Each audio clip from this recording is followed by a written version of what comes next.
Bom, no último vídeo a gente concluía a ideia de como os conflitos ocorrem justamente dentro dessa necessidade de estabelecer um controle burocrático ah, com o intuito de criar uma ordem, né, uma organização dentro dos processos organizacionais. E com isso, num primeiro momento, a gente tem os conflitos decorrentes de um efeito primário, ou seja, ao estabelecermos essa burocracia linear, acabam surgindo tensões, incoerências em função das diferenças dos papéis ocupados pelos atores sociais. E aí isso precisa ser negociado, isso precisa ser trabalhado, o que traz novos efeitos secundários, né?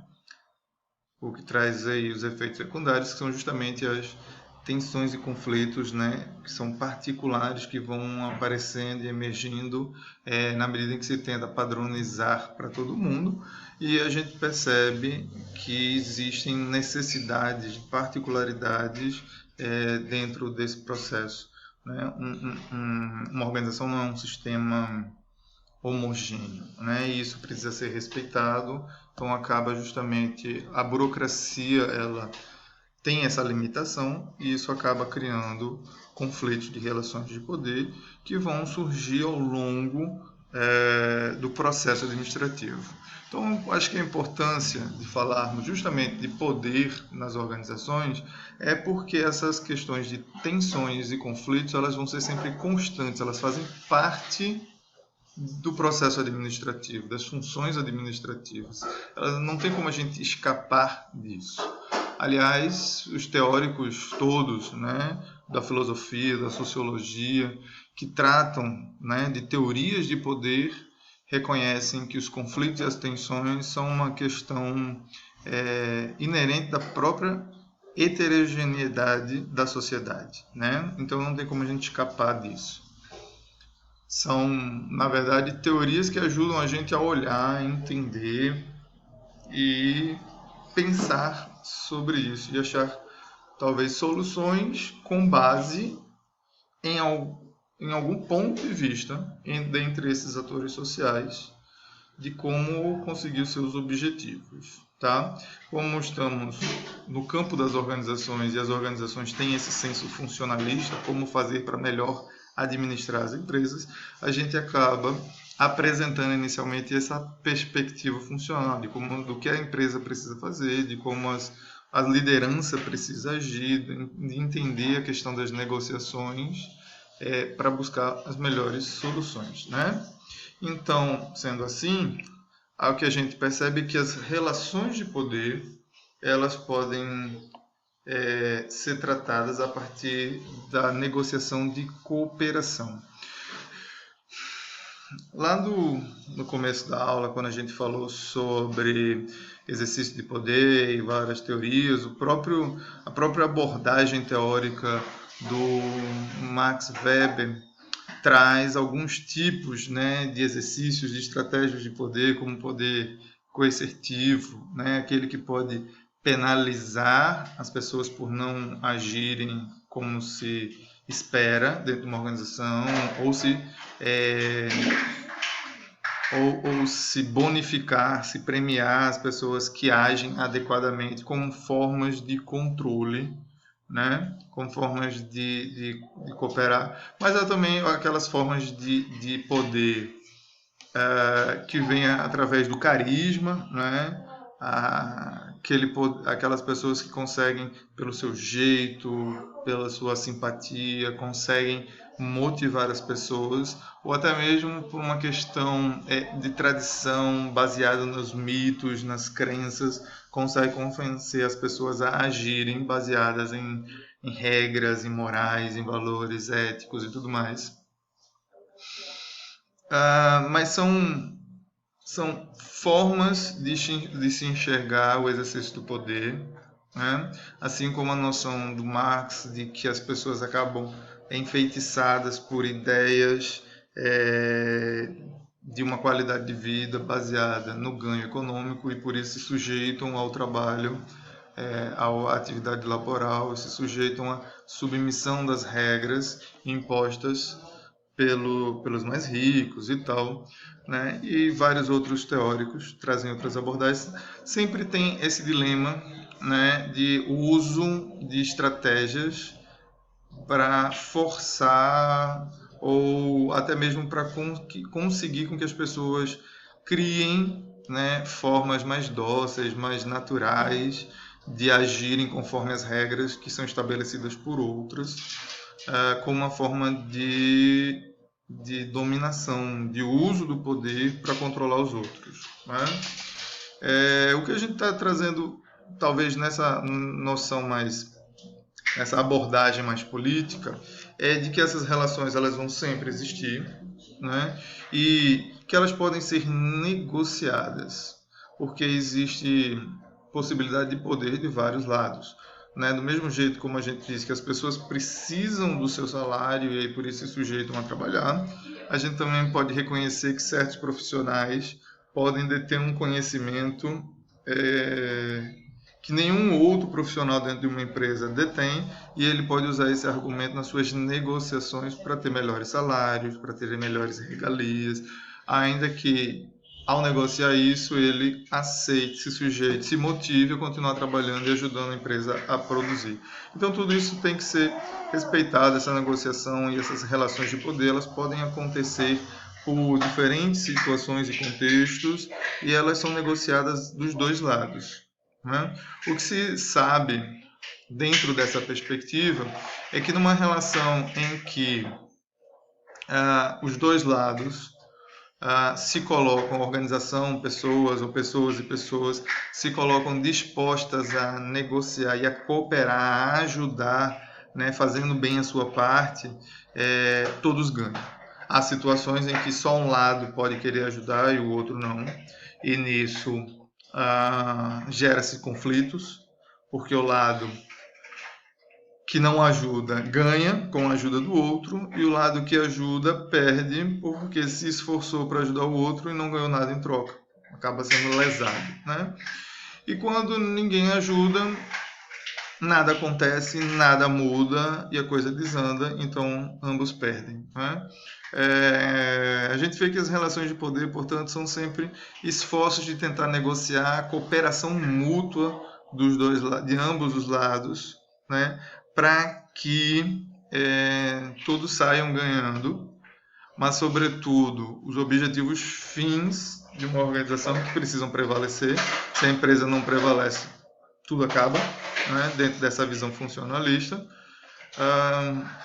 A cooperação mútua acaba sendo um melhor caminho.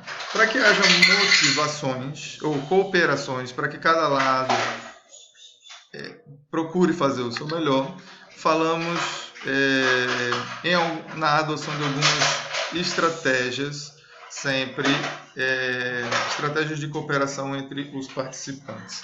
Isso tem uma incidência muito grande dentro da lógica de liderança das organizações, né? Em tentar, e essa liderança não precisa necessariamente ser a chefia, mas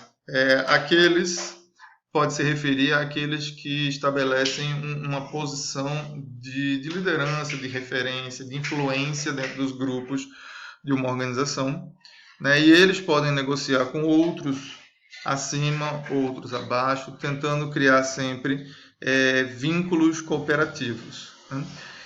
Então, quando ambos os lados, organização, funcionários, porque os conflitos podem ser entre departamentos ou entre níveis dentro de um departamento, né? Quando todos cooperam, um ajuda o outro e por aí vai, há um sucesso da empresa. Então, esse é o ideal, né? Mas há situações em que um lado pode se colocar disposto a cooperar dentro dessa negociação, a se colocar as propostas, o que se quer e tudo mais, ou o que se espera, o que se objetiva, o que se pode acontecer, e o outro lado não cooperar E aí a gente tem um problema de um lado se esforçar muito, isso dá um resultado para o outro, mas não dá para si. Então também se vale da ideia de se você não cooperar, eu também não coopera e ninguém ganha. Né? Como é que a gente pode explicar isso? Pronto, imagina nossa sala de aula, o exemplo que a gente tem dado aqui. Né? Quando a gente fala em uma relação professor-alunos, em que a gente explica para vocês que, com o intuito de criar estratégias para que vocês trabalhem para construir o próprio conhecimento e aí propõe projetos de tarefas, de pesquisa e tudo mais, é uma forma de negociação. A gente está oferecendo um caminho de trabalho com um benefício para vocês, né? E que está dentro da minha lógica de satisfação de que esse é um caminho que serve para aprender o que, querendo ou não, me deixaria, da minha parte, satisfeito de estar propondo a vocês um bom trabalho. Mas vocês podem reconhecer isso, entender que é o benefício de vocês, negociar formas de se fazer que estejam dentro das possibilidades de vocês e com isso se ganha uma cooperação de ambos os lados. Pode acontecer, então a gente tem aí uma cooperação entre as partes e todo mundo ganha. Pode acontecer disso ser apresentado para vocês como uma forma de benefício e vocês negociarem mostrando as dificuldades para se alcançar e não ser feito nada, e aí vocês tentarem fazer, vocês podem até ganhar, mas vocês podem até ganhar a atividade, mas podem achar, se sentiram não beneficiados.